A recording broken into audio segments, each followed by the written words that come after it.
At narito na naman ang mainit na balita mula sa mundo ng social media natin sa inyo ni Madam Chika.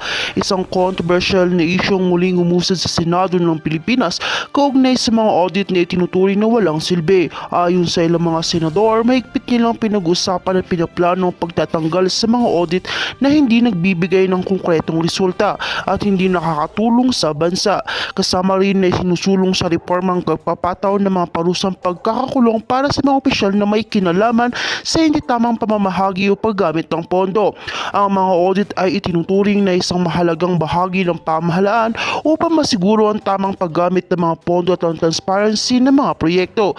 Ngunit ayon sa ilang miyembro ng Senado, tila hindi epektibo ang mga ilan sa mga auditing practices na naging sanhi naman ng mga pagkakaantala sa mga proyekto at paglaki ng mga gastusin sa mga hindi mahalagang issue. Kaya naman nagkaroon ng mga panukala na tanggalin ng mga audit na hindi nagdadala ng konkreto at kapipakinabang na resulta. Sa isang pahayag, sinabi ng senador, ang mga audit na walang silbi ay nagiging sagabal sa mga proyektong makikinabang ng taong bayan. Hindi na tayo pwedeng magpatuloy sa ganitong sistema. Ang masaklap pa, may mga pagkakataon na ginagamit pa ito para pagtakpan ng maling paggamit ng pondo. Kaya naman, ayon sa mga senador, kailangan magpatuloy ang Senado sa kanilang plano na linisin ng mga hindi tama na epektibo sa sistema. Ngunit hindi naman pwedeng basta-basta tanggalin lahat ng mga audit. Ayon naman kay Senador, may mga pagkakataon na ang mga audit ay nagsisilbing gabay para mapanagot ng mga hindi responsable sa gobyerno. Hindi lahat ng audit ay walang silbi. May mga pagkakataon sa pamamagitan ng mga audit na tutuklasan ng mga anomalya ng mga proyekto at tamang pamamahagi ng pondo.